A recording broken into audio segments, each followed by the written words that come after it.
Hey, welcome to Genre Exposure, a film podcast. Join us as we explore the wide world of cinema, broadening our horizons one movie at a time.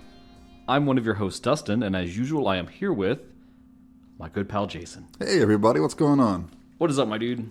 Hanging in there.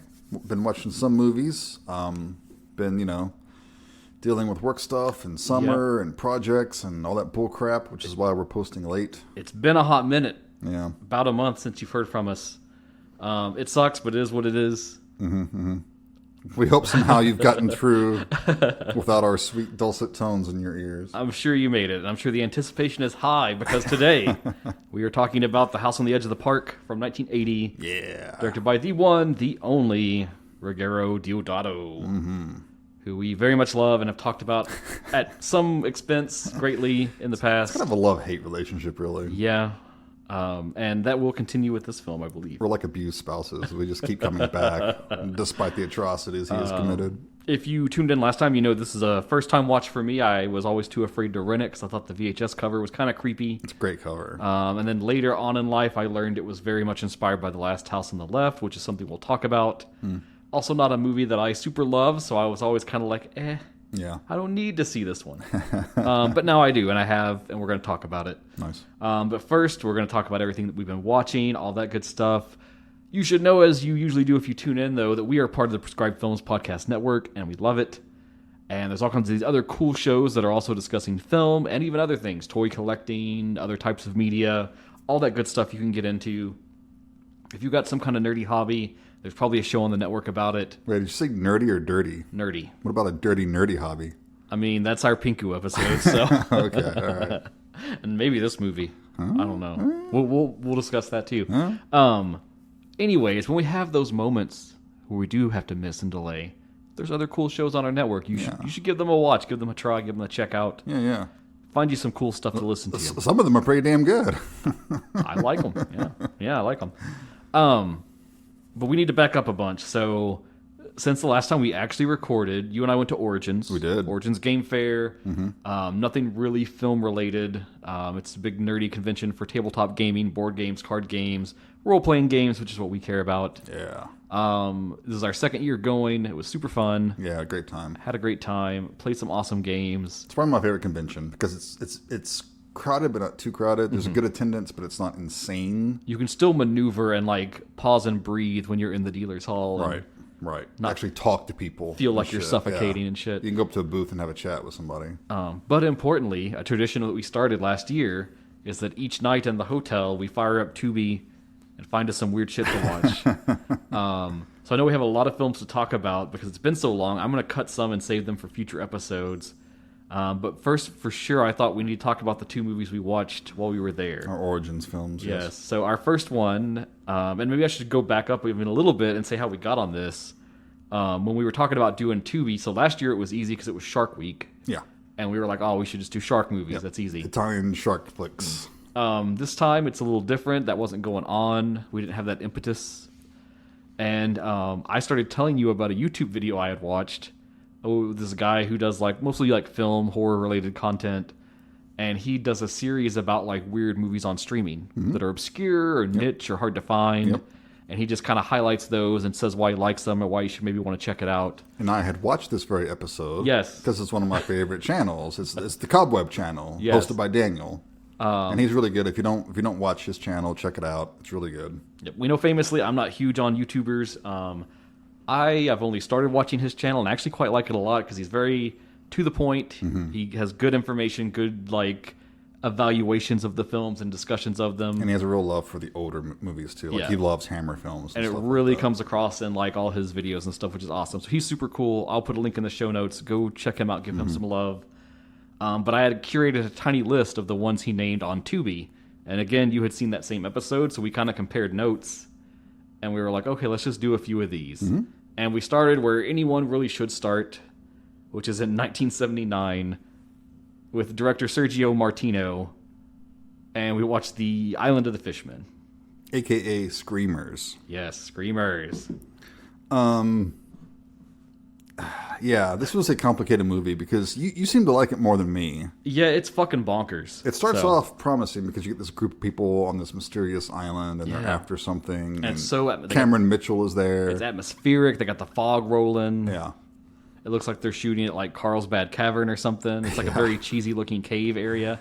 So people die in quick succession, and then boom, it's over. And that preamble has nothing to do with the rest of the narrative. Right. And there's even a fucking zombie in the preamble. Yeah. That like rises up. It's like a skeleton corpse thing. Right. Yeah. And that was more interesting than the rest of the movie to me. It's like we got cheated of the good movie, and then we had to watch a not great. So I was thinking we were looking at like, another zombie or something going on, island with undead. But then what we actually get is like a boat with some convicts runs afoul and shipwrecks, and like one dude who was like, well, he's the doctor of the boat, I think. Yeah. And then some of the convicts wash ashore on this island and are like fighting for their survival and stuff. And it's very much like the blueprint of the plot of the island of Dr. Moreau. There's a mysterious, weird scientist guy there who controls the island. Yeah, he is... well, it's actually more complicated than that. It's a random rich, wealthy guy that owns the island, and he is hosting a scientist who's doing this research on like his behalf. And it's Richard Johnson playing the scientist, and you might know him best from The Haunting on Hill House. Yeah. From the 60s, like the good version. And so a bunch of things happen, and there's conflict and strife, and they do some of the early bits of like, oh, are the convicts going to turn on them and all that. But what it boils down to is that there are fish people, literal fish men on this island that seemingly are at the beck and call of the wife of the rich dude that runs everything. And we could waste a lot of time on this, but just to skip to the end. Yeah, we don't need to. Yeah. What happened is nearby the island is the ruins of the lost civilization of Atlantis, which is full of gold. And the rich dude wants the gold, but it's so deep that you can't send a person down there because they can't survive the pressure and all of that stuff. Yeah, so these guys are basically deep ones. Yeah. So from Lovecraft, he found the scientist in his experiments to like make hybrid people with animal DNA and stuff, and he wants him to make fishmen so that he can send down to get the gold to bring it back up so he can be even more rich and wealthy. Sure, why not? And Barbara Bach is there. Yes, and it's so fucking dumb. And there's this really crazy scene where like they've made some kind of like liquid that the fishmen drink or they have to have or something like that. Yeah. And there's these creepy scenes where she like wades out into the water and is like pouring milk in them. And yeah, it's really gross. Pretty gross.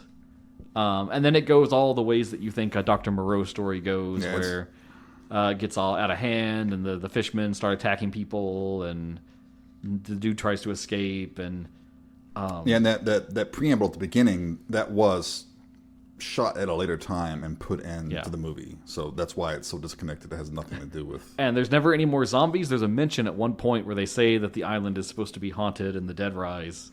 But we never go back to that. Yeah. So it's weird. It's fucking ridiculous. If you just want like a dumb, fun movie, I think it's cool, but it's not very coherent and kind of drags at time, I think. Yeah. Is there anything you would like to add about it, Jason? No. Okay. I think I gave it like 1 star. I was not happy with it. I gave it like a 3. Like I would. Oh, no, I gave it 2.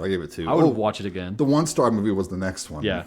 I gave this next one 1 star as well because also on this list, and we were intrigued by it, is 2009, directed by Stuart Hindler, Sorority Row, which is a remake of the 80s film House on Sorority Row. Which is fine. It's a fine movie.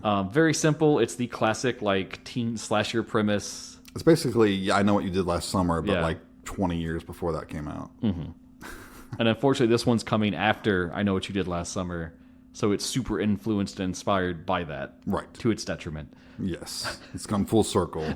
And the originals have now become the imitators, and it's... And now the imitators have the imitators. Ooh, it's a bad movie. It's a bad movie. So yeah, it's 5 sorority sisters. They try to do a prank. It goes wrong. Someone dies. They try to cover up the murder. It skips to them graduating, and as they're doing their graduation party, somebody knows, and they're coming after them. Right. And this is just like the most vapid cast of people that like... Yeah. There's no one to love. There's no one to root for. They're all shitty to one another. They all are just like completely cruel and remorseless. And that's something that Daniel at the Comic Books Channel pointed out, because he was like, he liked it so much because everyone was just so terrible and horrible, and he thought it was hilarious. And it is funny, but at the same time, it just wasn't enough for me to latch on to. Like, the kills weren't good enough. Yeah, everything was like not enough. Like, the kills weren't gory enough. Because the killer uses this weapon he sometime made himself, which is like this weaponized, what do you call it? You know, to change the tire. Tire iron. Yeah, jack. tire iron. Thank you. Because that features prominently at the beginning of the movie. Because they killed the guy with the tire iron. Right? The girl, yeah. Yeah. So yeah, he's got one. It's got like a blade on one end and all this stuff. It's a very unwieldy, strange weapon that apparently he made several of them because he keeps leaving them behind. So I mean, there's potential, but it's every kill's the same. Mm-hmm. It's just. And then like it's not. It doesn't go far enough into exploitation. Yeah. Unlike the movie we're talking about today, to make it interesting. Because it has some like TNA scenes. They're like a little titillating, but they're very brief. They don't go very far. Yeah. Even like the sex scene that it has in, it's pretty chaste and like cuts away from anything too graphic, you know. Right. And then so it's like the story's not all the way there. The cast aren't that likable. The kills aren't that great. There's not a lot of tittillating scenes in it. Mm-mm. It just falls short in every which way you try to turn to appreciate it. It's pretty bad. Carrie Fisher's in that. It's probably the best part. Yeah, she's the house mother. Mm-hmm. And she's pretty great. But, yeah. Yeah, don't watch it. Yeah, give it a pass. Unless you're a completionist or something. So that's all that we need to do for Origins. Now, are there other films you would like to talk about that you've seen? I have two movies we could briefly talk about. I would briefly talk about. One we could talk about together, because now we've both seen it. I had two, and I suspect one of them is the same. Yes. Yeah. I will briefly speak about The Monkey. Okay. The Osgood Perkins movie. I finally saw it. Still need to see it. Yeah. I liked it. Didn't love it. It's not his best movie. It's a very black comedy. And for me, it worked. I chuckled quite a bit. Like, Karen watched it with me. I enjoyed it more than she did because I liked that dark humor more. There's some fun kills. It's well made. You know, it seems like more of a goof from Osgood Perkins. It's like a palate cleanser after like Long Legs or something. It's like, let me make this goofy little movie, and then I'm going to go do something more, you know, serious and dramatic.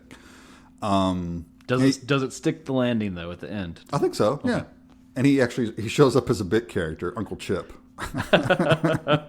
and his brief part is pretty funny. I think it's worth a watch. I think I gave it 3 stars on Letterboxd.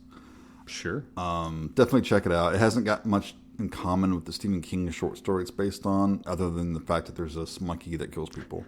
Well, what else is new in the world of Stephen King adaptations? Right. And again, it is a short story. There's not much to adapt. Right. But the basic theme is there because these people get a monkey, it kills people, they try to get rid of it, it keeps coming back. You know, there's nothing they can do, it's going to come back. There you go. It's fun enough. I enjoyed it. Cool. What do you think about The Long Walk? Seen the trailer for that? Yeah, I'm interested in this. Yeah. I'm interested. Me too. I hope it works. Because it's one of King's better short stories, I think. It's one of his earliest ones.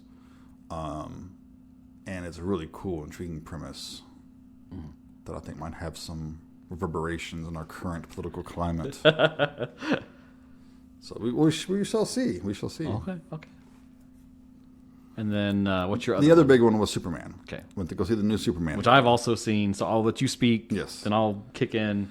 Yeah, I don't know. It's been on a couple of weeks. We won't worry about spoilers too much. I won't spoil it too much. Maybe not like big things, but like obvious stuff we can get into. Sure. The short of it is I liked it, and I'm not a comic book guy famously. I've said that before on this podcast. I mean I do like some comic book movies quite a bit, but I don't know those tertiary characters. I don't read comic books. I have no real love. I have no previous relationship with any of these characters, so I'm not like hurt if they change something or. I don't care. I just want a decent movie. And I believe that this was indeed a decent movie. It was a good movie. Oh, yeah. Much better than Man of Steel, which I did not make it through. I shut that off halfway through because I hated it. I was bored, and it just did nothing for me. Nothing. I'll show this story here. Our mutual friend that plays in our RPG group, Will, He was telling me he was at the gym the other day, and he was just watching whatever came up on like the TV in front of where he was. And he was watching it, and it was going, and it had been going for like 30 minutes. And it was like this sci-fi setting and like people in weird clothing and stuff. And he kept trying to figure out what it was. And then he was like, "Is this Dune?" Yeah, he hasn't seen Dune yet. He was like, maybe this is Dune. I don't know. And then they got to the part where it's like, oh, they're putting a baby in like a pod. Oh, they're launching the pod. Oh, it's landing in rural like northwestern America. And then he was like, is this Man of Steel? Is this that Superman movie? And it was. Yeah. What was your opinion on that one? I like it. Yeah, God, It's you fun. would. You would. I'm cool with like that darker take. I don't think that that's like the be all end all of what Superman should be, but I think it's the opposite of what Superman should be, personally. Yes, I grew up Christopher Reeve era. Christopher Reeve to me is Superman. You know, he is the perfect Superman.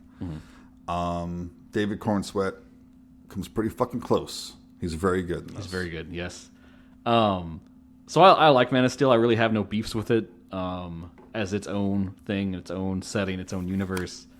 But this Superman, though, pretty fucking good, I'm going to say. I thought it was fucking awesome. As someone that is burned out with superhero films right now, It really engaged me, really excited me. I think when you watch it, you see everything that James Gunn has experienced working at Marvel that didn't work or that was like above his control that then made problems. And then he came to this film and was like, we're going to avoid all of these pitfalls and just make a good story first. Yeah. And then like let everything else come together after that. Right. It avoids the like retreading the origin stuff. Yeah, everyone knows where Superman came from. We don't have to watch that again. Thank Christ. And I even like how it starts kind of in media res of everything, where it has like this these title card lines that come up, and it's like, what was it, like 300? Like 3,000 years ago, Yeah. metahumans arrived on Earth. Like 30 years ago, Superman came to our planet. 3 years ago, He revealed himself to the world and began crime fighting. He's 3 now hours the- ago, he stopped this army from killing a bunch of people, and like 3 minutes ago, he lost his first fight ever. You know. Yeah. So the teaser trailer that we first saw, that's basically the opening scene. Yeah, him crashing out in the snow and then getting Crypto to save him. Right. And Which Crypto Crypto is steals fucking the movie. awesome. Crypto's the best character. Really amazing, really great, really adorable. Good CG, I thought, all across the board. There was never anything egregious that I'm like, that doesn't look finished, or Yeah. it all felt pretty well blended in. Yeah, for the most part. There's a bit too much chaos going on for me a few times, which I know is par for the course these days in these kinds of movies, but it just, to me, it gets a little boring. Like, an example, the scene with Mr. Terrific, when he's doing his thing at that camp. Eddie Gathegi, great actor. He's great. Kind of got screwed in the X-Men, so it's cool that he gets some justice over here in DC land. To me, this was that same scene that James Gunn always does in every movie. It's the same thing that he did in Guardians of the Galaxy with Michael Rooker's character and his arrow weapon. Yondu. Yeah, it's like this one big long take, and there's this song playing, and it takes for fucking ever. That really took me out of the movie. That was one of my biggest complaints. I mean, it just like record scratch took me out of the movie. I was all about it because Mr. Terrific's a character I love from the comics, and I never thought he would be in a film. You see, I had no idea. So to see him no like idea. in action and his powers fully portrayed, I thought that was super cool. Okay, well, as a newbie coming to it, not knowing him, this scene just. And I like the character. But this scene just brought me out of the movie completely. And Well, I want to go through more of the cast. So, Okay. Just to say that Mr. Terrific, great adaptation of that character. He is very much someone that could have been like an Iron Man for DC, where it's like he's a cool tech-based character that's not like super popular. But if they keep putting him in the films, I could see him becoming like more of a known name property that carries a lot of weight with him, which is cool. yeah. David Cornsweet, I think greatest Superman, embodies all the right stuff, channels the most from Christopher Reeve, like you said. But it's not an imitation. It's not like No. it's not like Brendan Routh's performance, which I'm sure was dictated to him by. And that's actually, of the films, my least favorite one, Superman Returns. I just feel like it's so derivative of every other film before it. Yeah, it's not good. Yeah. It's not good. Rachel Brosnan as Lois Lane. She's great, Lois Lane. Lois Lane. She gets to do some reporting, some investigative journalism. She actually matters in the plot, besides just being the girlfriend. Although it's arguable that Jimmy Olsen does more than her. But We'll get to that. her looks great. I think she's very inspired by Margot Kidder from the originals, but also I think that is the best on screen they've ever done. So it was a good. She's also really good in The Marvelous Miss Maisel. If you haven't watched that, check it out. Great show. So if you're gonna ape one of the other films, that's the right one to go with. Nicholas Hoult.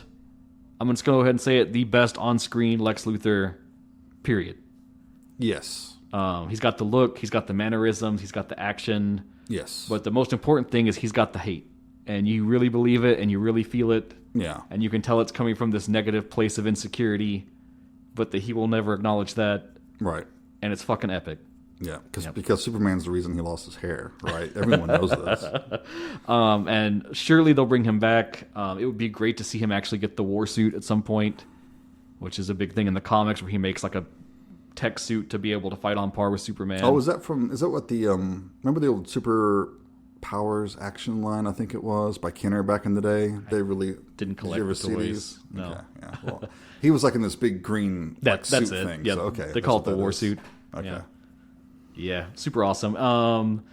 Supporting people, we got the Justice Gang, which is Maxwell Lord's attempt to have a superhero team. We get to see the Hall of Justice, which is a cool little reference to the comics and old school DC stuff. We get Nathan Fillion stealing the movie when Crypto isn't. Yeah, as Guy Gardner, one of the Green Lanterns, perfect for the role, plays it great. Yeah.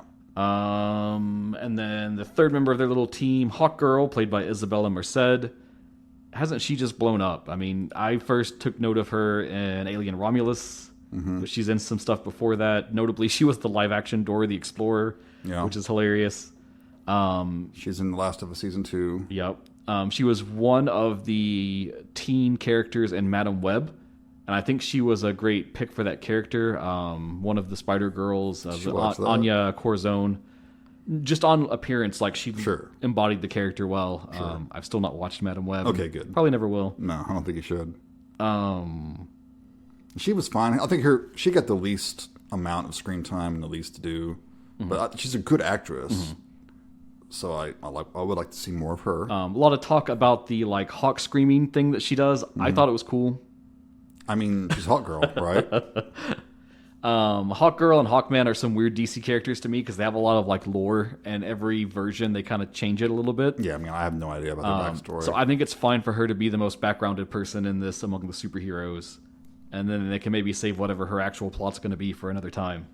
I do kind of wish that there were fewer tertiary characters, superheroes in this, other than because I wish it concentrated a bit more on Superman. Because part of the movie, we're talking too much about this. This is becoming the It's episode. totally fine.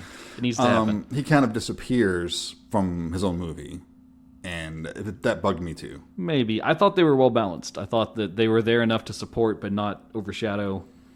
I think it was a little too much. I think it was a little too Guardians of the Galaxy-ish. And I kind of miss the days when a superhero movie could just be mostly about that one superhero.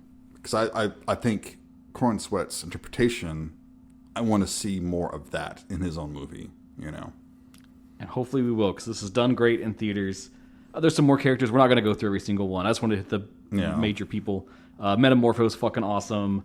Engineer's a great like secondary backup villain to Ultraman, the main villain. Won't spoil what the deal is with him. You can probably figure it out if you're comic savvy. I liked it. I like that. I think that this is controversial for me to say. You're going to be mad, Jason, but I don't super like the original first Superman movie with Christopher Reeves. A ton, because the plot is really dull to me as a Superman story. Okay. Like it's his origin, and then he comes to Metropolis, and then it's like the Luthor stuff. But it's just him jobbing on like random people that are normal. Yeah. No.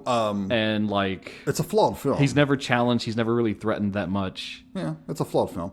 Well, I mean, I would disagree with that. He is challenged, and I don't like the sequence where he goes back in time. No. But I mean, he is finally confronted with death. You know, something he can't do unless he starts breaking the laws of physics. You know, and going against the wishes of his dead parents and shit like that. 'Cause, you know, it's something he shouldn't do, and he knows he shouldn't do it, but he does it anyway. And there are some ramifications for that. So I think it explores, which I think is the most exciting part of Superman, exploring his personality and the mental challenges he would have, as opposed to just punching people or being punched. Sure. Because to me, that's the most interesting aspect of Superman, is that he wants to help. He's compelled to help. He can't help everyone. He can't always save everybody. And, he has to deal with that. I just don't know. I want to see him hit stuff too. Well, I mean, that's fine. And I don't blame you. And that's fun too. But I just think that those mental challenges, are much more interesting than any physical challenge. But I guess what I'll end on is this is now probably my favorite Superman film. Okay. And because it's a story for Superman that they've never done in film yet, really, because it's constantly been either the origin story, the Zod plot, or it gets wacky with Nuclear Man by the time you get so far on those. Or obviously after Man of Steel, they just went real fucking crazy with the Batman v Superman stuff. I never even bothered watching that. I don't care. Even though I do like those films, they're just way bloated and it's a churning mess of excess. Yeah, I wouldn't. No. So this one I felt like it was a tight, simple Superman story, but he had a villain that actually challenged him, and there was still the moral quandary side of it too. So it was a more balanced Superman story. I agree for the most part. Yeah. Which is where I'm coming from. Cool. Very good. Cool. I accept your argument that it's the best one. I think there is a valid, because as much as I love Christopher Reeve, his movies are flawed. Yeah. And they're behind the scenes shenanigans for reasons I think they got screwed up, but whatever. Also, it's worth pointing out that this movie does, of course, use John Williams' theme. It does, yeah. And it's like James Bond. It's just so inseparable from the character. I don't think it's right unless you use this theme. So I would thank James Gunn for using it. It was the right choice. It was he wasn't doing a slavish, I wish I was doing the original Superman movie. And it wasn't even every time he shows up they play it. It was used at the right time. Very focused. Yeah. In certain moments to really sell the scene. Although it does kind of put a hat on the fact that the rest of the music wasn't that memorable. Yeah, it really wouldn't stand out too much. You don't come out humming any of the tunes or anything. There's nothing like the Wonder Woman theme that Hans Zimmer made. Right. And I miss that. I miss coming out of a movie, humming the theme songs and stuff. That doesn't happen anymore. Very rarely. Very rarely.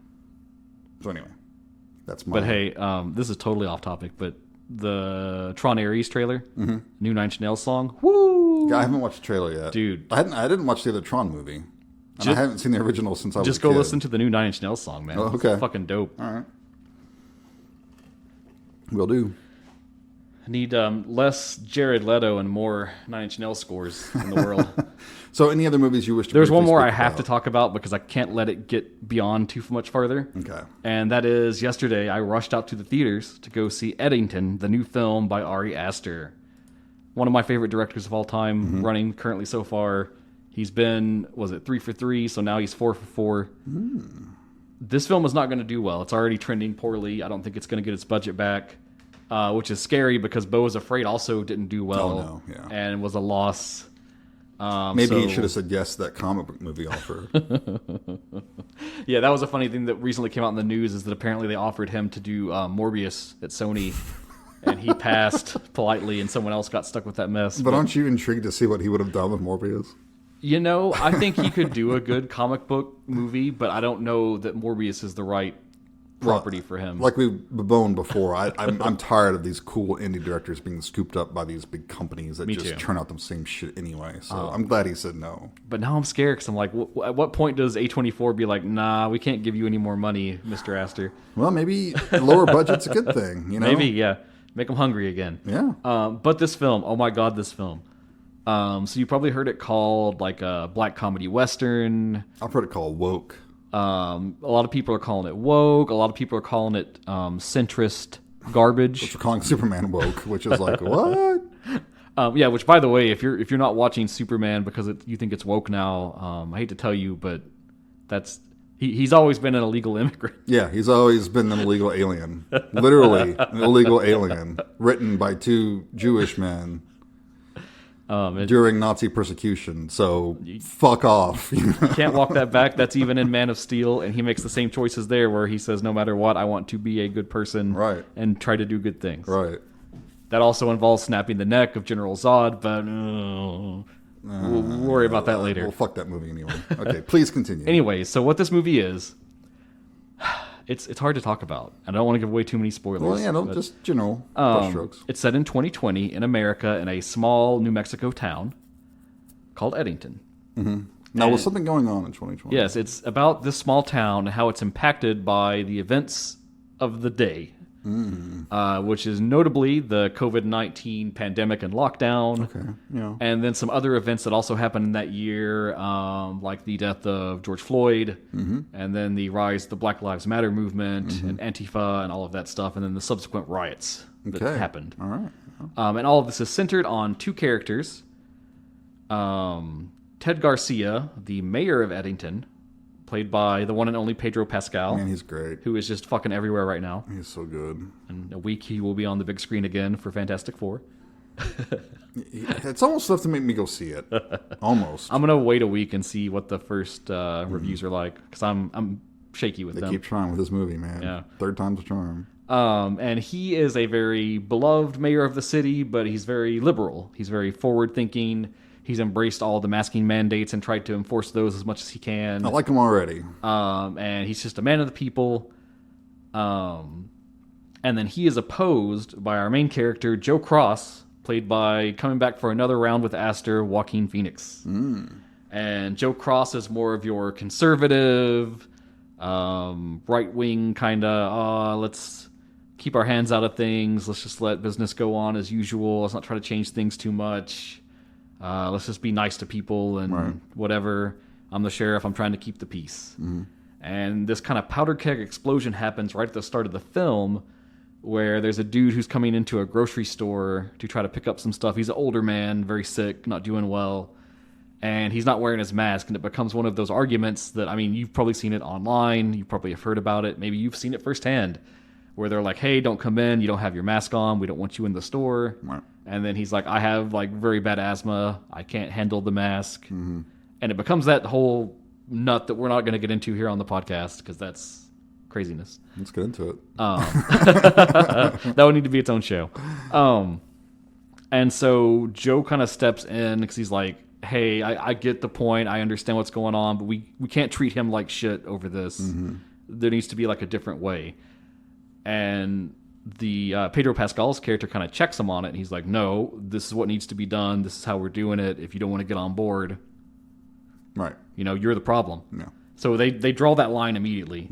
And so it inspires Joe to be like, well, you know what? You're up for re-election. I'm going to run for mayor, and I'm going to do it better for the people. And so much of the plot is the two of them kind of ramping up against one another in this like mayor campaign, but that's backdropped by everything else that's going on in the world at the time.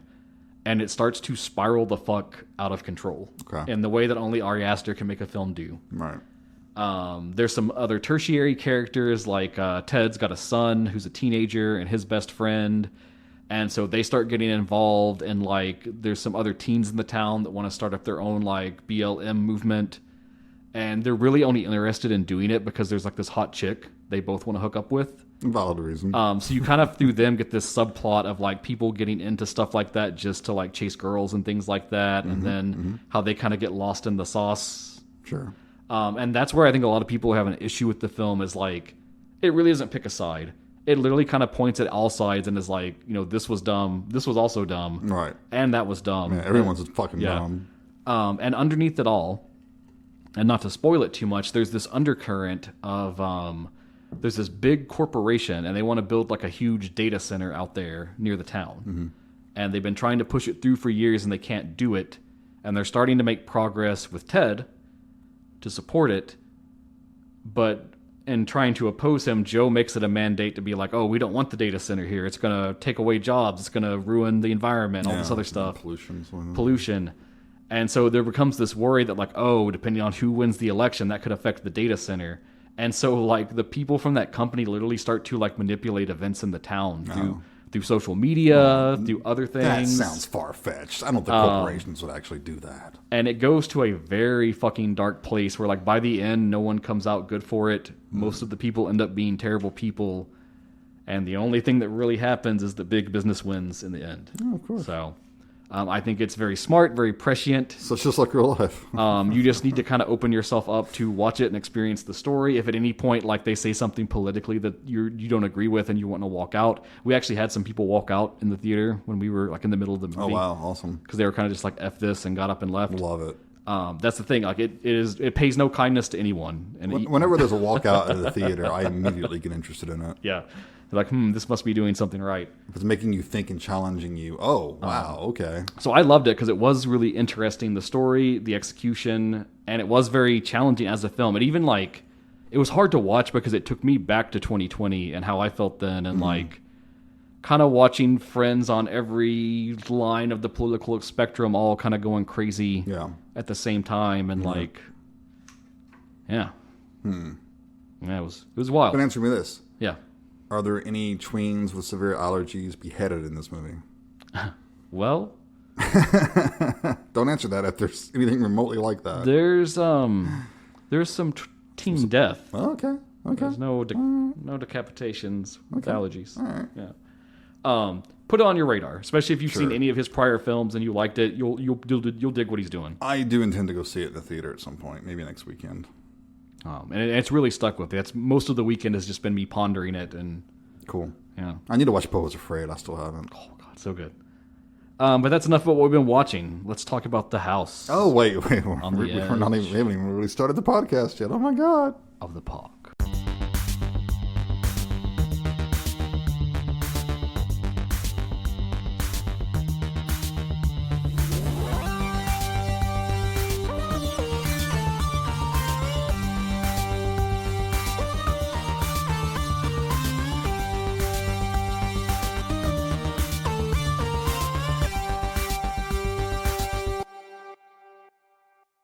All right, Deodato, House on the Edge of the Park, 1980. Jason, what genre is this? I would say it is sleaze. Is sleaze a genre? Well, here's what I got. The tags on IMDb, and I have some suspect on this, says giallo, splatter horror, and thriller. Okay, most of those are not right. Yeah. It is not a giallo. It's not a giallo. It's not a splatter horror, whatever the fuck that's supposed to be. One of those times we need to do that PSA again, just because it's a horror film and it was made by an Italian production crew does not make it a giallo. No. Is it horror? Yeah. Yeah. Is it a thriller? Sure. It's also sort of a rape revenge movie. Like when I was thinking of tags, I was like, why did they not put the rape revenge tag? Maybe they don't have a rape revenge tag. Maybe they can't put the word rape on here. And then I thought, get used to hearing that word, by the way. Maybe we should. Okay, before we get into this, content warning, trigger warning. Like we always say, know your limits. Know what you could talk about or hear about, because there's a lot of essay in this movie.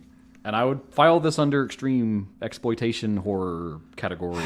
It gets right up there. It's a sort of movie that, it wouldn't get made today and actually play in theaters. Absolutely not. Yeah, it gets right up there to the edge, I think. Like, I wouldn't put this on like a list of most disturbing films. No.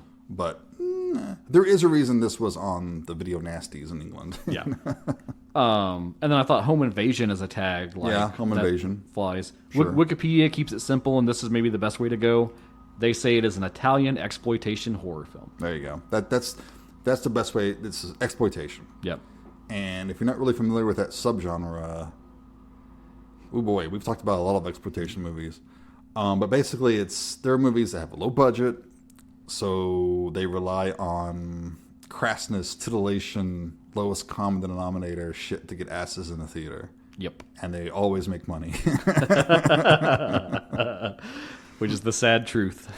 Hey, I love exploitation movies. I wish we had more of them today. We still do, but they're so far and few between. And they never get like major releases, typically. A lot of it's, what's the one imprint label? Grindhouse Video? Yeah. Is that them? I don't remember. No. Could be. It's the people with the fucking, like, American Guinea Pig and all that shit. I can't think of what they're called. Oh, right. Yeah, sure, that's exploitation. Oh, they're the ones doing, like, the new American Guinea Pig stuff? Yeah. But yeah, exploitation, anything that is crass, exploitative. There's usually a lot of sexual assault in them, a lot of gore. Unearthed Films. That's the name of the label. Most of their releases would fall under exploitation. Yeah. And generally, I like exploitation movies because I am a member of those people that enjoy the occasional mindless, crass titillation.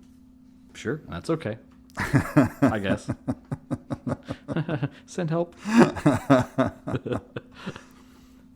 Well, I mean, you could argue that the Pinku films you enjoy so much, that's pure exploitation. Absolutely. Pure. I'm not saying they can't be artistic. Any exploitation movie can be artistic. Oh, yeah. But it is exploitation, no doubt. To be sure.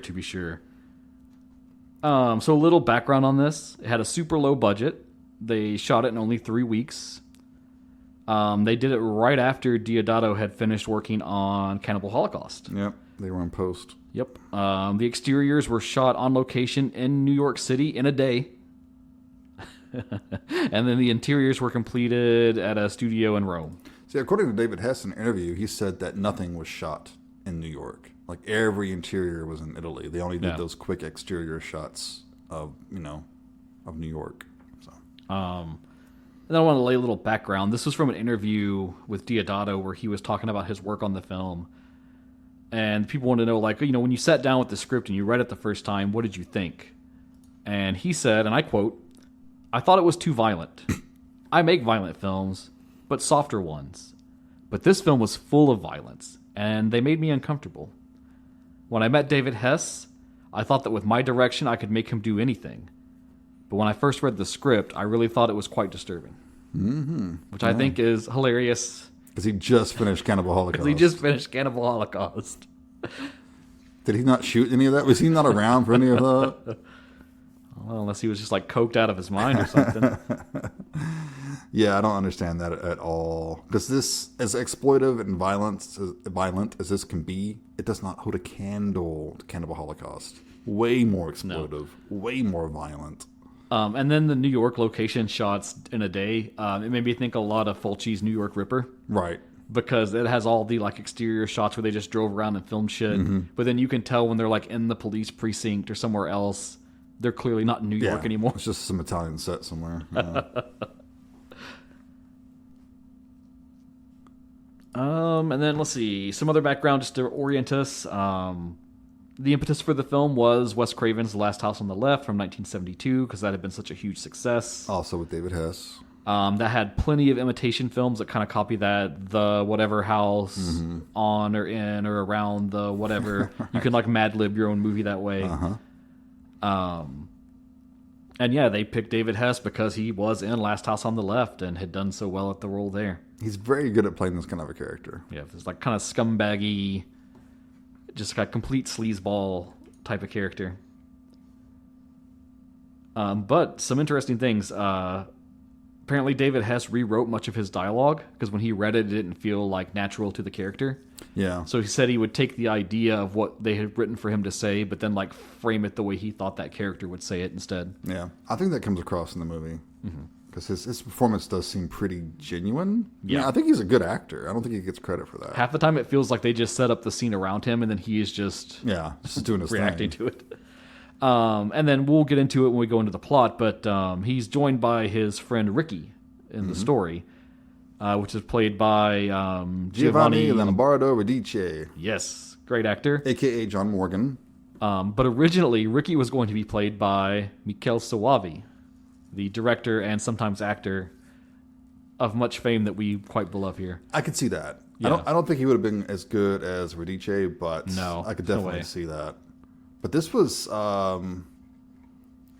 okay, so he was on a hot streak here because Radice started with Cannibal Apocalypse. Have you seen that movie? John Saxon? Been a long time, but yeah. Pretty good. And he has a memorable death in that movie.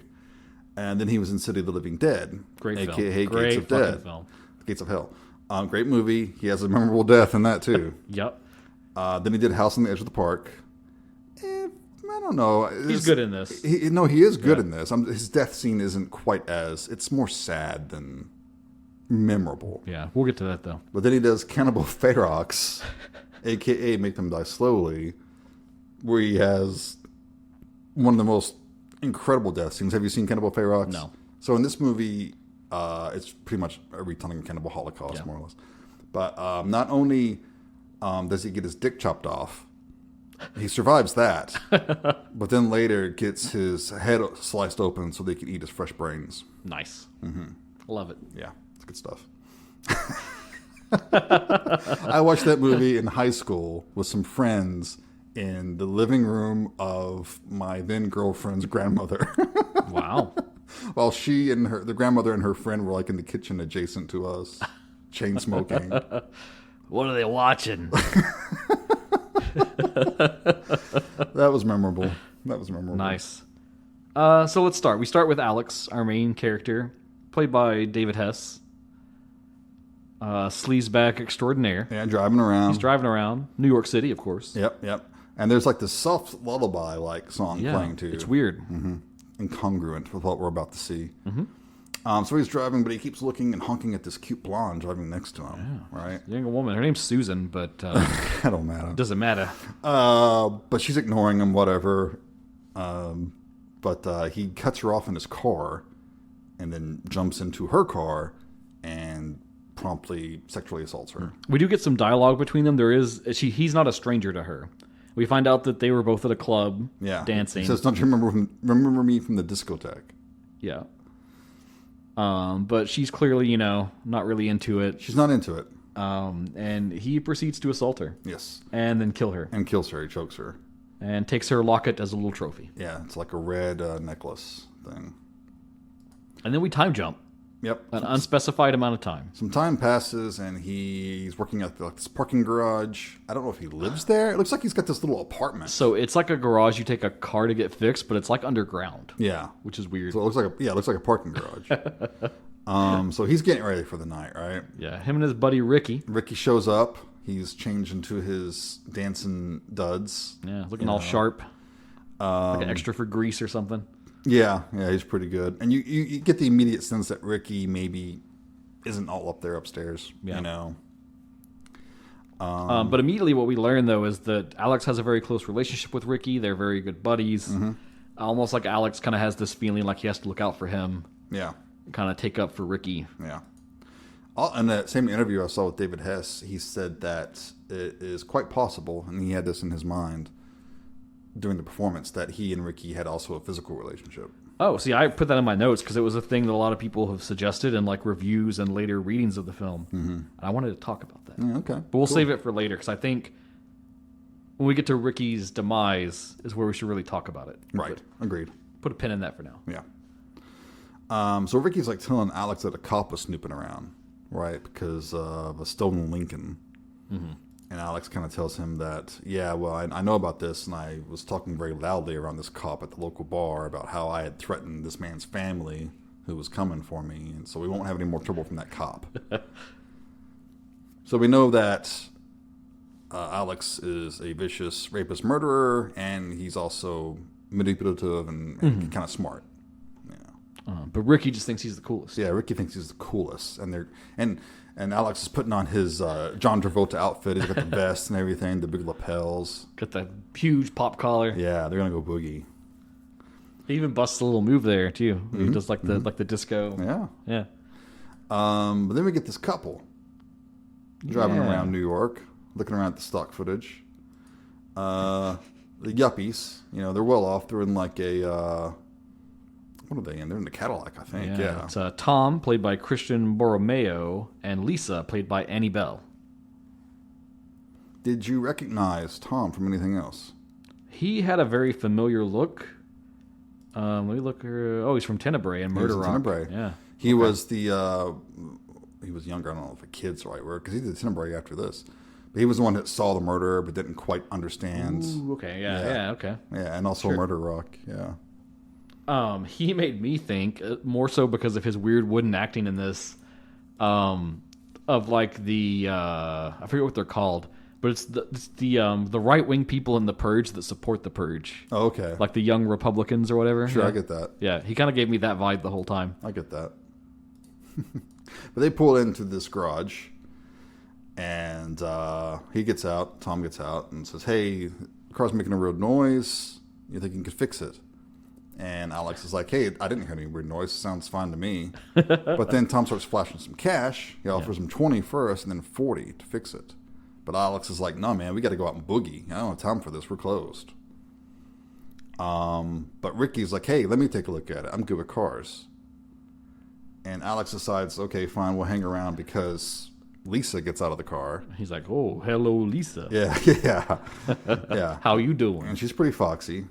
So Alex is kind of chatting her up. Harassing her more like. Yeah. And Ricky almost immediately fixes the car. Mm-hmm. It was like a loose cable or something. Yeah, to the alternator. Yep. But Lisa's talking about how, they're having a party, a gathering. Alex keeps calling it a party, but Lisa says it's a gathering.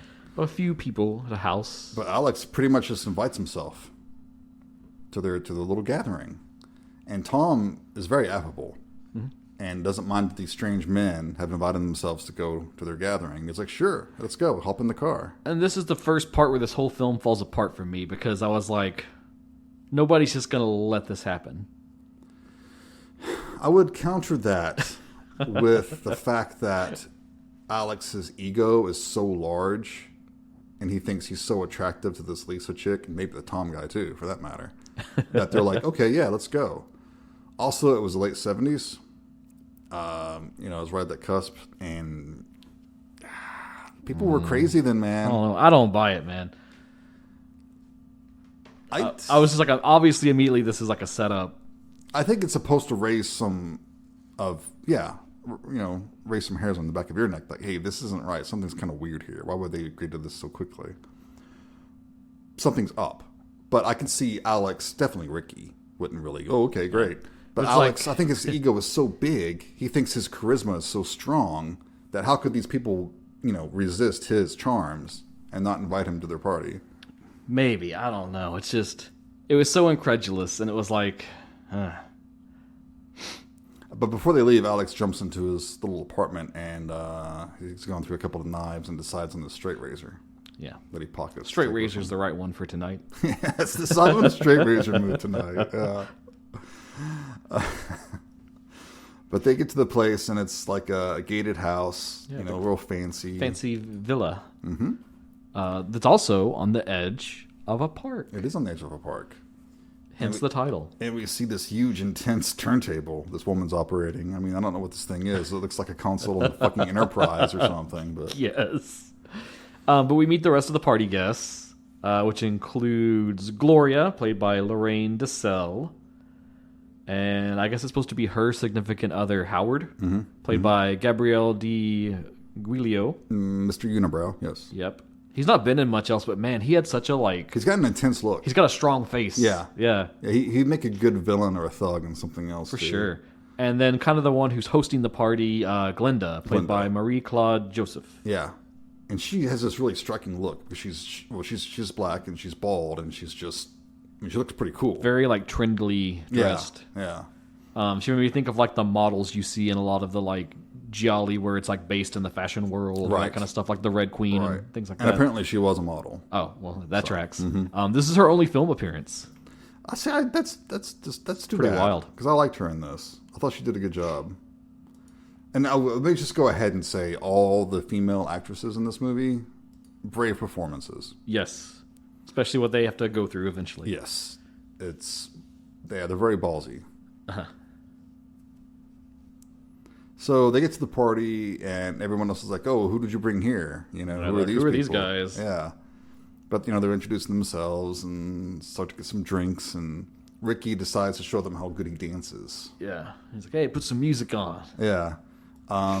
He ain't dancing great, but everyone's eating it up. Everyone's loving it. Everyone's, egging him on. And bringing them drinks and getting them drunk. And they're, encouraging him to strip and stuff like that. And they're like, "Oh, strip for us, strip for us." And the entire time, Hess, he's clocked the situation. He knows that they're just making fun of him. He immediately is like, "Oh, these are rich people. They brought us here to, make fun of us and laugh at us." And see, at this point, too, I think, okay, that's why the yuppies invited them here. They just wanted to have some fun. They're kind of slumming. So I think that kind of justifies Tom's willingness to bring them along. Sure. I was a little reassured at this point, but but Alex is trying to get Ricky to stop making a fool of himself. But Lisa, Tom's girl from the beginning, kind of distracts him. You know, and he's like filling her up, and she's not saying no. Mm-hmm. He's following her into the kitchen. The others are starting to play poker because Ricky doesn't know how to play backgammon. Fuck, I don't know how to play backgammon. He's like, "What's your game, man? We can play backgammon." I don't know backgammon. What do you play? Poker. It's all right. Let's play some poker. But she kind of insults him, says he looks like he should be in the cage. But he starts filling her up. She's not saying no. She's kind of going along with everything. Seems to be enjoying it until she stops him and tells him like there's a time and a place for everything, and she's going to go up and take a shower. Yeah. While he pigs out on the fridge. And he has some good business here where he's like picking at everything, and he walks back out, seeing them playing poker, and you see him throw the rest of his food into this potted plant. Yeah. The complete disregard. I would be shocked if that wasn't improvised. But Ricky, man, he's not doing good in poker. He's losing every hand. He's not. Yeah, he ain't doing good. And it's definitely not because they're helping each other cheat. No, it's not because they're cheating, which they totally are. So Alex goes up and he finds Lisa showering. Mm-hmm. And the only thing she really has to say is that, hey, you're sitting on my dress. But she's like, showering in front of him, kind of encouraging. She says, why don't you come wash my back for me? He strips. He gets in the shower with her. They kind of making out and stuff. And we're like, okay, he's buff, good-looking dude. Yeah. But then she leaves and tells him to rinse your brains out. King Kong is the line. I wrote that down. Also, it's really weird how long it plays out because, like, there's the whole thing where he's like at the glass part of the shower. Yeah. And is like kissing her through it. Right. And like it's a very like softcore Emmanuel type movie moment. Mm-hmm. Which actually I think that actress was in an Emmanuel movie. Emmanuel in America, is it? I think Sydney was in Emmanuel in America, the girl that shows up later. I think this one was in another Emmanuel movie. Let's see, Annie Bella. She did some work with Jean Rollin. Bacchanal Sexuel. And then she did Lips of Blood. Forever Emmanuel. Oh, okay. I'm pretty sure that was another Laura Gimser movie. But I'm two not. Different Emmanuel films referenced. Wow. Yeah. Okay. Mm-hmm. So at this point, Alex is pretty worked up. Yeah. At her continual like stop-start thing that's going on. Right. So when he comes back down, he's kind of watching the poker game, and then it clicks with him. He's like, hey, they're fucking cheating. Yeah. But, Ricky's wiped out, and he's got a good hand, though. And he asks Alex to spot him a 20. And Alex comes over, looks at his hand, looks at Tom, just hands 100, Ricky, right? Yeah. But we saw the cards before, and Tom is cheating. Because he's like one card away from a flush, but then when they show their hand, suddenly he has a flush. Yeah. But, okay, so Alex is fed up with this shit, so a scuffle kind of breaks out. He punches Alex. Howard's kind of giving him more of a hard time. Yeah. They're doing kind of a back and forth. Tough guy. And Alex is like taunting him. It's like, oh, you got a pretty good form. Too bad you can't make contact and shit like that. He gets a couple of punches in, but then, Alex brings him down. Because and then the straight razor comes out. Alex brings up the straight razor. He's threatening to slice Tom's throat, and everyone chills the fuck out. And he says, okay, this time you're going to play cards honestly. Oh, but the scuffle, though, the best part, he, like, kicks Howard's ass, like, out the back door, and then beats him outside, throws him in the pool. Yeah, that's right. Yeah. Like, he makes it really humiliating. Yep. And then he, like, pisses on him, too, doesn't he? He does. Yeah. And then they tie him up to the piano leg. Right. Because there's a big grand piano there in the living room. And that's when he's like, all right, I'm running this party now, and we're going to have some real fun. Yeah. Not this BS that you guys have been doing this whole time. Right. And, like Alex is asking Ricky what he wants to do. And there's this actually kind of nice little editing moment where there's like some back and forth eyeline work from like Ricky to Gloria, Gloria to Alex, back to Ricky. So basically, Alex is encouraging Ricky to assault Gloria right there in front of everyone. He starts to. Gloria is, of course, crying and saying no and don't. But then Ricky stops because it's like she's afraid. And, I can't. He's like, I can't do it this way. I'm not into it. Right. And Alex kind of turns on him. Some credit to Ricky, I suppose. Yeah, and Alex kind of turns on him. He's like, what do you mean you're not going to do it? Just do it. Mm-hmm. He's like, I feel bad, Alex. Yeah. And I've seen this movie before, but for some reason this is... And I'm sure I saw it before, but on this viewing, this is the first time I noticed the red necklace that Alex is wearing. Yeah. I don't know why. I just noticed it at this point. And then some other stuff happens while this is going on, too, because the group tries to fight back a little bit, but like he cuts up Tom's face, smashes him into the poker table a few times. Mm-hmm. And so eventually... There's some back and forth where they're trying to get to a phone, trying to sneak around. Yeah. He's stopping them, kicking their asses. So eventually Alex makes Ricky get a broken bottle and hold everyone at bay. Yep. And then he kind of assaults Gloria and even Glinda a little bit. But then in the chaos of everything, Lisa flees and runs upstairs. Right. Like she's trying to escape. He goes after her. And so he tells Ricky to keep control of everyone downstairs, and he's going to go get Lisa and bring her back. Mm-hmm. And while they're up there, they have sex. Well, hold on. Okay.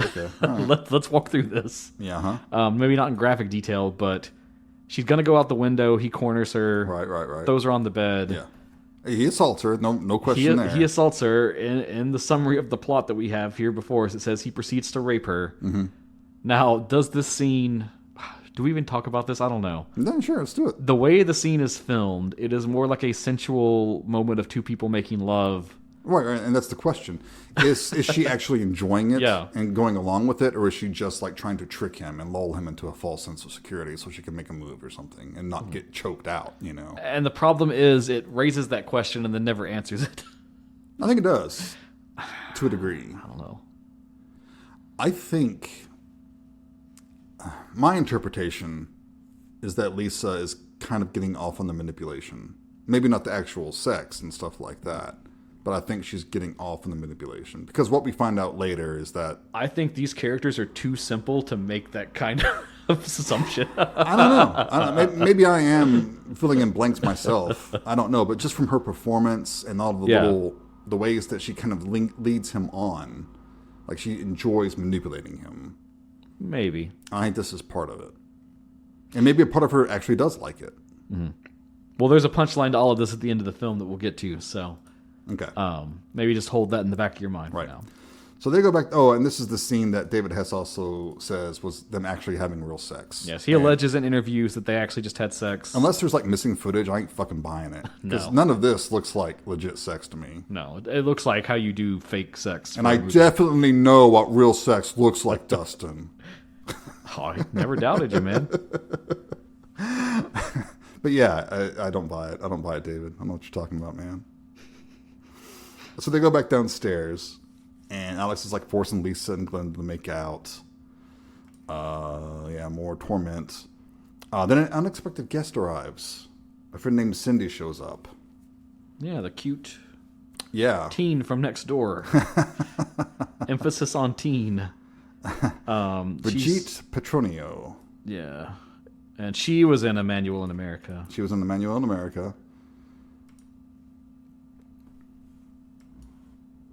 And a few other exploitation films. A lot of them with like a sexual kind of bent. She's very attractive. She's very cute. She is. They really try to make her look as young as possible in this film. She's very youthful. But he makes Gloria go and answer the door. And Alex grabs her and pulls her in, and Gloria runs out. And then he tells Ricky, hey, go get Gloria, bring her back in here. Yeah, right. Make sure she doesn't talk to anyone. And until it's obvious that something bad is going on here, Cindy is into Alex. Yeah, she's like, oh, who's your hot guy here you got over? I've never seen him before. But Alex really isn't into consent. That's not his thing. So... So yeah, he grabs her. He's assaulting her as Ricky and Gloria wind up having sex because Ricky kind of finds Gloria hiding. It's in like a kind of like outdoor Like a greenhouse or something, yeah. Shed or something. And Ricky's like, I don't want to hurt you. I don't want any of this to happen. And Gloria either just as a way to, again, lull him into a false sense of security or so whatever. As ambiguous as the other scene was, this one's even more ambiguous. It is. Because they seem to have consensual sex. They she appear encourages him, and they do. Yeah. Here's what the Wikipedia summary says about this scene. Ricky runs outside after Gloria and catches her, showing Gloria that he means no harm by tossing aside the wine bottle. Gloria responds to his simple nature by taking off her clothes and seducing him. Could it be a survival tactic? Sure. Could it be? I think that's putting suggestions in there that may or may not be there. I think it's open interpretation. Yeah. It's whatever you want it to be. It's just odd. It is odd. But then it's also the sort of thing that might make you question, why am I watching this movie? And for people who might be titillated by this sort of content, it might make you ask, why am I titillated by this? Should I be? Is it okay? Maybe. I don't know. There's some questions to ask, I think. Anyways, after they do whatever they're doing. Man, Cindy gets the worst of anyone. She does. She's the one that's truly tormented in this. Oh, man. But yeah, because he finds out that she's a virgin. So then, of course, that excites him even further. Yeah, so he wants to take her, and Ricky too, after he gets to go first, of course. But Ricky's like, oh man, come on. Gloria and I just did it, so... But before that, though, so after they hook up or whatever they're doing, he resolves to Gloria, hey, let's go back inside. Right. I will calm Alex down. Yeah, because she wants to call the police. Let's not call the police. I'll make sure Alex leaves. Yeah. No one else has to be hurt anymore. This all got out of control. Let's just put it into it. Right. And she's kind of going along with it. Yeah, and she goes with them, like, together. And at this. this point, Ricky's like, hey, we've had our fun. Let's just go, man. But Alex, he's not done having his fun yet. And Alex starts cutting on Cindy with his razor. Yeah, first it's to tear her clothes off. Yeah. But then he just starts, like, fucking slashing her. At her. Yeah. Really gruesome. It's the hardest part of the film, probably. And there's also a scene where he, like, slaps her. Yeah. And he did that for real. Ooh. Hess said, because... I mean, I inferred that the actress gave him consent. Okay. But he said that he hit her harder than he meant to. Because according to him, she wasn't getting into the role. Oh, okay. She didn't feel the danger, huh? I guess not. Huh. I guess not. But yeah, and he's cutting on her, and Ricky says something about, remember that girl last year? You keep going, it's going to go too far, and that's going to happen again. And this really pisses off Alex. And you can see that Tom has a weird reaction to that. He's kind of like, huh? Yeah. Huh?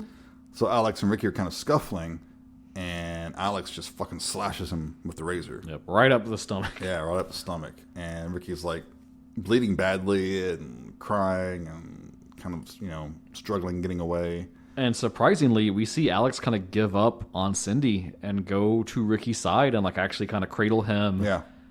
And he straight up is like, I can't believe I've done this. You're my best friend. I care so much about you. I never want to hurt you. And it was real remorse. Yeah. Truly, he is sad about this. Yeah. And regretful. Meanwhile, Tom's getting a gun out of the drawer. Yep. We saw him go for before. He goes for the old 9 milli in the drawer. Yeah. He tried doing this before, but Alex spotted him and said, hey, man, no records are over there, because he was asking him to go put on another record. Yeah. But yeah, he shoots Alex in the leg. And after Alex had dropped the razor, he's like surrendering, basically. So Tom just shoots him in the leg and shoots him a couple more times. He goes through the plate glass window out into the pool. Tom goes out there and he's like taking up the necklace that Alex is wearing and tells him that the girl that he killed was his sister. Yep. He tells Alex the whole thing was a setup. You're a fucking idiot. It's a setup. We lured you here so we could kill you in self-defense. And they're all he shoots him in the crotch. Yeah, Howard takes the gun and shoots him right in the fucking dick. just like Butters. And David Hess falls back into the pool. And they all take turns getting a shot in on him. Yeah, and like he's struggling. He finally gets out of the pool. He ain't fucking dead yet. And Howard goes over there and is like, "Hey, you need help, man?" And he's like trying to help him up and stuff, and gets him up, and then just pushes him out into the pool. And Lisa takes the gun and gives the firing shot. Yep, killing shot. And then Howard goes back in with the gun. He's going to finish off Ricky, and Gloria stops him. Mm-hmm. Yep. And she says, "No, just leave him be." Yeah. And is he just going to bleed out or what? We don't Did know. they get him help? I don't know. Well, probably not, because put a pin there because they were going to make a sequel to this, and I got some spicy notes about it. Interesting. Okay. I do want to draw the parallel between this pool scene and the scene of the girl's death in Last House on the Left. Okay, sure. She was out in the lake. Yeah. When they shot her.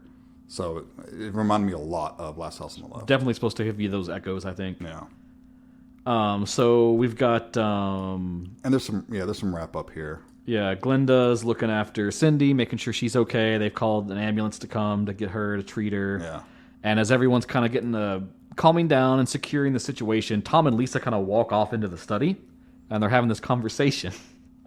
And he says, "You know, it all worked out for the best, despite some mistakes here or there." Yeah. And then he picks up the phone to prepare to call the police. Uh-huh. Like he kept saying, "I tried to get to the gun, but it's like he had eyes in the back of his head. He kept stopping me." Yeah. So here's my question now to loop back into all of this. Yes. The way they acted weird and the events that occurred. Yes. How much of this was the fucking plan, and how much of this was everything going off the rails? I think that their plan went sideways pretty fast. Yeah. I think there is some class warfare Oh, definitely, yeah. themes here, because I think that they thought, we're rich, we're smart, we can outthink these thugs. Yep. We're going to toy with them, we're going to fuck with them, and Literally. we're going to get our revenge. And they didn't expect Alex to be Resourceful. savvy yeah. and resourceful and cunning and intelligent enough to know to read them, that they're fucking with them. And probably underestimated, even though they killed his sister, he killed his sister, underestimated his ruthlessness. Yeah. And yeah, they had the gun. They think, "Oh, I can get to the gun. I'll shoot him." And then I'm like, was there really no other time for him to get the gun until then? Everything that Cindy But went through. It also explains why they don't try harder. Like they don't just run off. Yeah. Because there's several opportunities that they could have just ran out of the house like Gloria did, all in different directions. And one of them is going to get away. For sure. But it explains why they didn't try that hard, It's just when I was trying to do the math at the end, I was like, Right. something about this don't add up all the way. I'm not saying it's airtight, but I'm saying it's believable enough for me to buy. I think that these yuppies were just really full of themselves, underestimated them. It just really made me scrutinize everything. Like, was it a part of the plan to let your face get cut up by him? Was it a part of the plan for her to fuck him? Was it a part of a plan for like Ricky and Gloria to hook up like that? Like, Yeah, I think the plan had gone south during the poker game. yeah, That's what I think. And they didn't expect Cindy at all. She wasn't supposed to even be there. So her getting fucked and then I'm up. thinking like, how implicit are they and what happened to her? Oh, extremely. Yeah. Yeah. I mean, very. Damn. Oh, I got a few more notes of like Okay. weird things. You hit some of them along the way. Radice, he said he didn't have to audition for the role of Ricky. I guess after Suave fell through, he was kind of the next pick, and they were Yeah. just like, "Hey, come do this." Mm-hmm. He said he patterned his portrayal off the mannerisms of a prairie dog, Okay. which I can kind of see. Yeah. He has that very like loyal, like right there, ever sharp, looking out for things. And Radice died in 23. He did, yeah, just recently.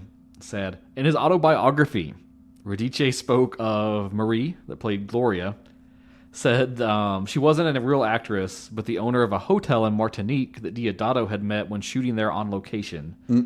He said, "Our Latin lover director was currently betting her, even while he was in the middle of a love affair with Francesca Chiardi from Cannibal Holocaust. That was the reason for her being in this movie, displaying her tits for the joy of the crew."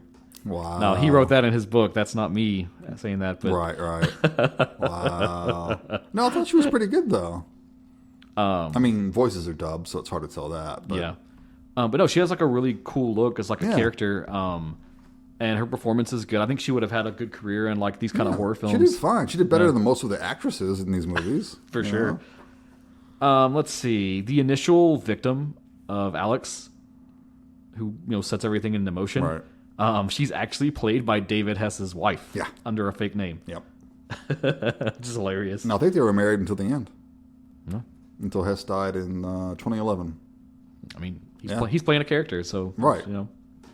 Or maybe she's really into that. Whatever they did behind closed doors is up to them. In the original script, this gets into some of the stuff where Deodato said like some stuff was like too much in the script, and he was like, "Oh no, I can't do this."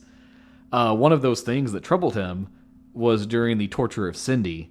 Into the script was written a scene where once he cuts her clothes off, he actually pulls a tampon out from her underwear before he takes the underwear off. Yeah, that's like a big urban legend. And the interviewer asked him that in the interview I watched. And according to Hess, that was never filmed. Yeah. It was never a thing. Yeah, it's a weird thing. Like, you can't really source like the truth. Like, some people say it's in there, they shot it, and he cut it out. Some people say it's in there, and he refused to shoot that scene. Some say it was just never in there, and that was a rumor that got started. Yeah. So who knows? But like there wasn't enough stuff in there. You had to make something up. I don't know. If I had to guess, I would say it was probably in there, and then he was just like, let's just skip this part. Right. Because I mean, when you're the director and you're in that moment, you can kind of make those calls.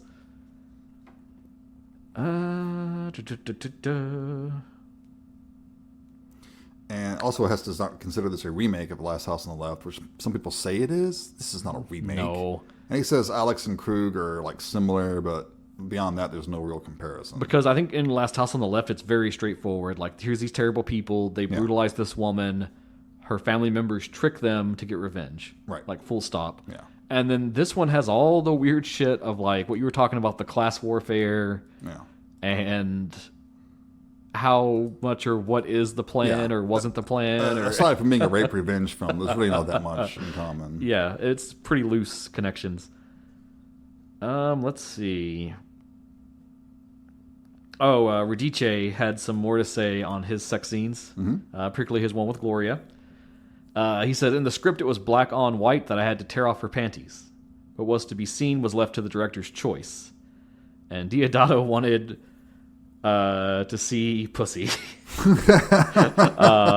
He said Lorraine was too smart to openly refuse, but at each take she was whispering me to move and position myself to hide her privates with my elbow or a raised leg or something else. How very pingu of her. Hoping that in a hurry to finish the shoot, Deodato would just resign himself to the shot they had and that would be enough. However, she was wrong. At each take, Deodato kept screaming to us, "Put that fucking leg down!" And he was especially mad at me, shouting, "What are you doing with your bloody arm? We want to see it. Stop doing that. Stick that arm up your ass." Finally, I found myself caught between being a gentleman and a professional, and I chose the latter and proceeded to force her down and expose what was seen on film. Wow. I mean, it wasn't that explicit. No, it was. It was very much like a Pinku, where like most of it was obscured by positioning, shadow, and stuff camera like angles, darkness. Radice, man, he's a crazy guy. He's a fun guy. He's a character. Just some other things. This was a video nasty, as you said. Yeah. In 2006, the BBFC did a research study that they thought was going to be very important, and it was about people's responses to films that include scenes of sexual violence. Yeah. And among the films they chose to study was House on the Edge of the Park, due to its reputation.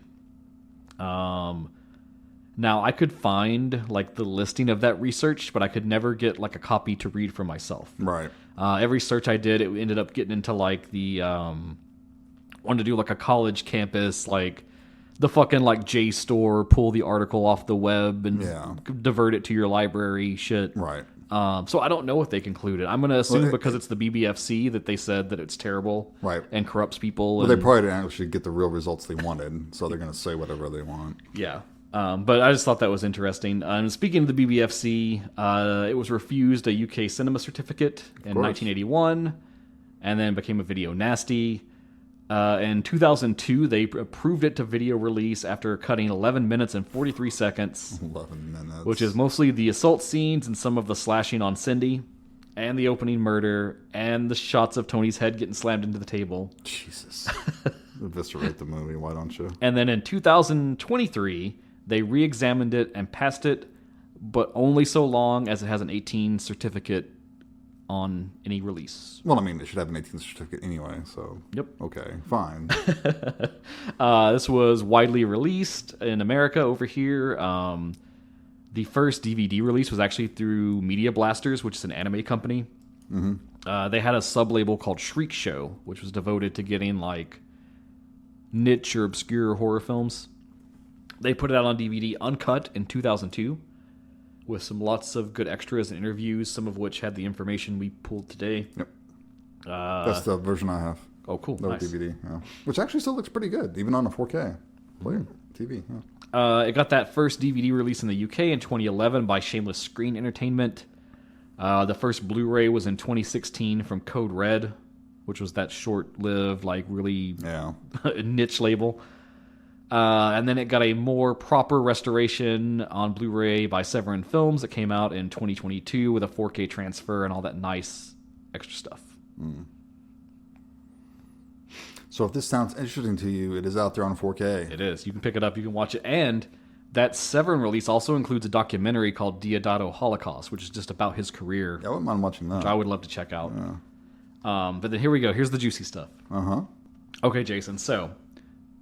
February 2011, Dread Central announced that UK production company North Bank Entertainment was teaming with Deodato and Radice for The House on the Edge of the Park Part 2. Mm-hmm. The sequel everyone's been screaming for. A direct sequel to the original film.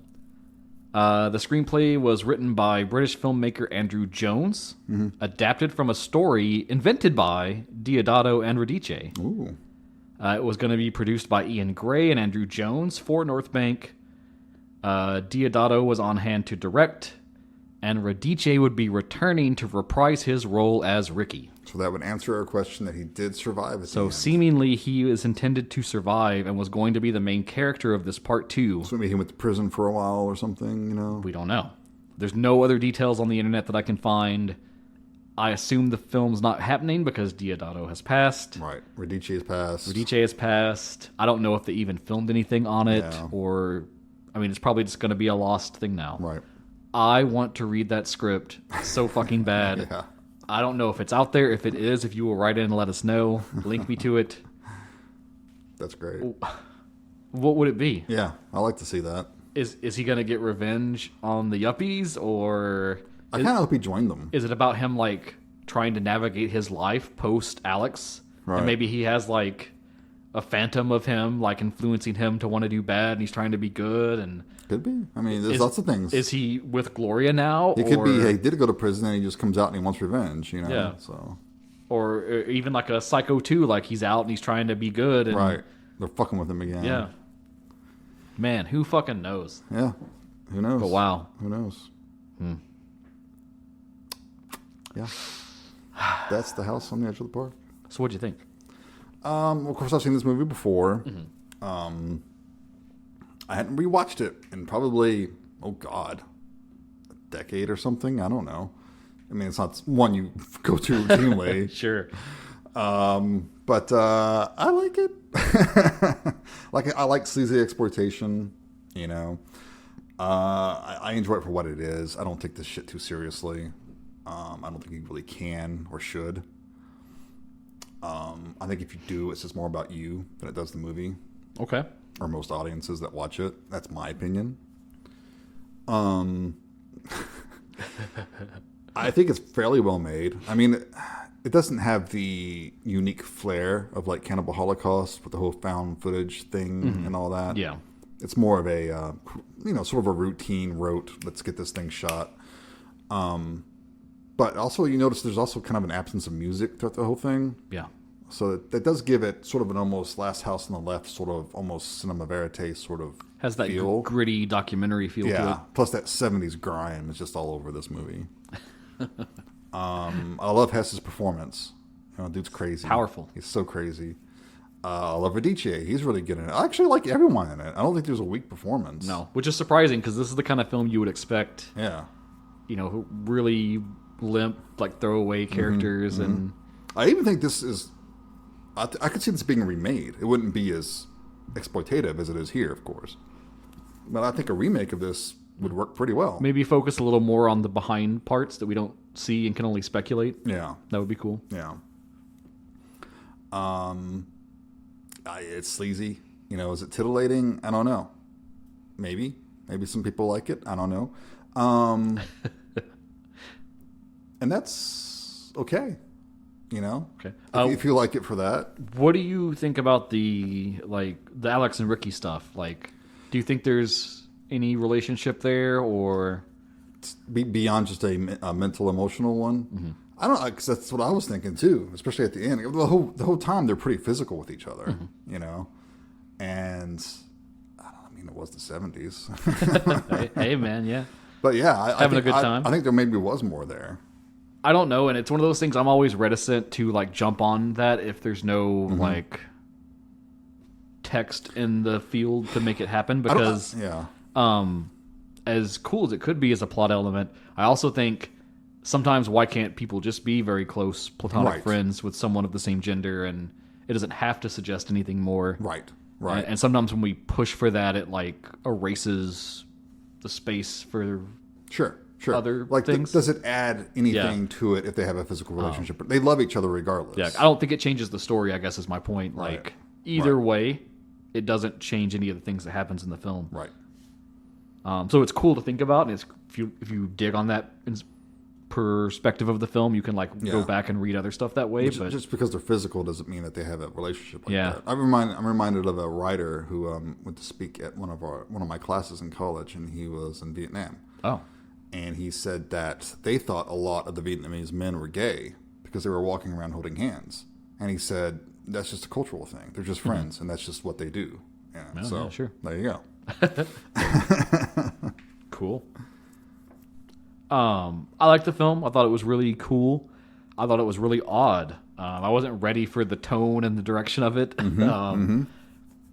It's such a ride because immediately, you just fucking hate these yuppies. Right. You're just like, man, fuck these guys. There's no redeeming characters in this movie. They're really. so fucking hollow. They're so cruel to Ricky right out the gate. Yeah. Again, they felt like they were the forever perjure guys. Literally in the first chunk of the film, I was like, oh, I can't wait for them to kill these guys and fucking torture them because they're so terrible. But watching it and knowing that it's patterned after Last House on the Left, it puts you in a weird place where you're like, I hate these people, but I also don't want to be complicit in what's happening to them. Yeah, Alex is horrible too. Because equally, Alex is a terrible person as well. Maybe the only decent person is Radice, but then he does go along with a lot of the horrible things. And literally, the further the film goes, it kind of just extrapolates that further, and you get all those questions, like I talked about, what part of these is part of their plan, and what part has gone wrong, and everything that happens to Cindy, and it's like, oh my god, and but I also think maybe, if I can give Deodato a little credit, maybe that's the point of the film, is you're supposed to have those questions. Oh, I think so. And it's supposed to make you feel complicit with Alex, and then once you see how far he goes, then you're like, then you're Ricky, and you're like, hey man, let's just stop now and walk this back. Right. But you can't. I think at the end of the day, everyone in this movie, except maybe Cindy, I mean, they're like devoid of emotion. You know, it's it's just because you can kind of sympathize with the yuppies because they want revenge. Okay, cool, we can kind of get on board with that. But they're they're mean to Ricky, and Ricky had nothing to do with it. Right. And they're just so snotty, and they're not likable. And they don't seem to have any remorse for the shit that happened. No one says anything about Cindy. Yeah. It's like they don't care. Yeah, it's like their conclusion is, well, we had a few mistakes along the way. Right, but everything, a few hiccups, but everything's fine. It's like, no, it's not fine. Dude, your teen neighbor got fucking slashed. Yeah, she is traumatized for life, And then the weirdest thing is once you get there, so it's like, okay, you're like, I'm with Alex, let's fucking kill these guys. And then he goes too far, and then you're like, whoa, I can't go there with you. Right. then Ricky dies, and then you get this very human, very emotional breakdown of Alex. Yeah. That immediately crashes into them like enacting the revenge plot. Yeah. And it's so tonally all over the place and so weird. Right. Because then at that point you feel bad for him, but then they immediately go into killing him, and then you're like, well, wait, yeah, he deserves this. Yeah. Right. So I think in that ways it's a very interesting film. Hess called it, he said the movie is about external beauty and internal ugliness. Ooh, I like that. Yeah. That's really cool. I think that's a pretty good summation. And all I can really say is that, like, after watching this, I want that sequel so fucking bad. Yeah, no, that's interesting. I like to see that too. I just want to know what it would have been and where it would go. Yeah. And what else it maybe had to say about the first film. Right. Especially after so much time had passed and the way things are today. Mm-hmm. But we'll never know. But that's The House on the Edge of the Park. I gave it what's your rating? 4 stars. 4 stars? Just generous Nice. of me. Awesome. Yes. Awesome. Because it's well made, man, and like the effects are good, the acting's good. Yeah. I was going to go with 3.5, but I think I will join you on the 4-star rating. And I think the biggest thing is when you finish it, like one of these films should do, like The Last House on the Left does, it leaves you with a lot to talk about and a lot to think about. Yeah. Which is great. And I think if you can stomach the content, and let's face it, this does not go as far as a lot of other movies that are out there. You know, not nearly as far. It could still be a pretty We've covered watch. other films that have been harder to watch. Yeah. Of course, everyone has their own limitations and whatnot. But if it sounds like something you could stomach, I think it's rewarding. I think there's a lot here. Yeah. So check it out. Well, that's another Deodato in the vault. All right, man. So what's man. next on the docket? Oh, I'm exhausted. So I needed something lighter after this one. Really? And I was thinking a lot about our Tubi watches. Yeah. And so I went back to that list. Okay. And I just plucked another one off it because I thought, why not keep it lighter, keep it easy to get at. It'll be on Tubi. Okay. And it was one of the ones that caught my eye from that video. Uh-oh. And I was like, I kind of want to check that out. Mm-hmm. So we're going to go look at a film that's recent, from 2023. Okay. Just a few years ago. Directed by one of my most favoritist people in the world. A man you may know named Spider-One. A.K.A. the younger brother of Rob Zombie. A.K.A. the front man of a little band called Power Man 5000 that I also deeply love. Mm-hmm. Who, like his older brother, also took a spin into making horror films. Mm-hmm. And this is his, I want to say, maybe like second or third film, titled Bury the Bride. Bury the Bride, okay. Now, from what I saw on Cobweb's channel, this may not be such a much lighter watch than what we just did. We will see. I don't know. All right. I mean, it's probably not as exploitative, but I don't think so. It has terrible reviews. Its Letterboxd average is like a 2.7, so buckle up. It may be one of those kind of movies. But I do typically trust Daniel, though. I mean, he has good recommendations. His commentary intrigued me, and then, of course, the fact that it's Spider-One, I was like, ooh. See, I put this on my movies to watch list. Okay, cool. So I'm right there with you. Cool, awesome. I'm going to see it. I'll just hit you with the synopsis real quick, very short. Bride-to-be June's bachelorette getaway turns deadly when her bloodthirsty fiancé and his friends show up to crash the party. Interesting. So maybe a little of kind of like a You're Next sort of vibe type more of thing. More home invasion type stuff. Home invasion-y, but maybe there's some twists we don't know about. I don't know. Yeah. Interesting. Yep. Maybe they're trying to get revenge for something she did. I don't know. Who knows? We'll find out next time.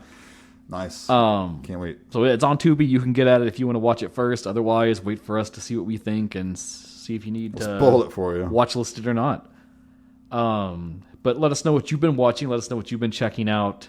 What's your favorite David Hess movie? What's your favorite David Hess movie? What's your favorite Deodato movie? Why is it Raiders of Atlantis? And we probably need to do that on the podcast at some point so we can actually talk about it. Oh, God. Because goddamn, that film. It's nuts.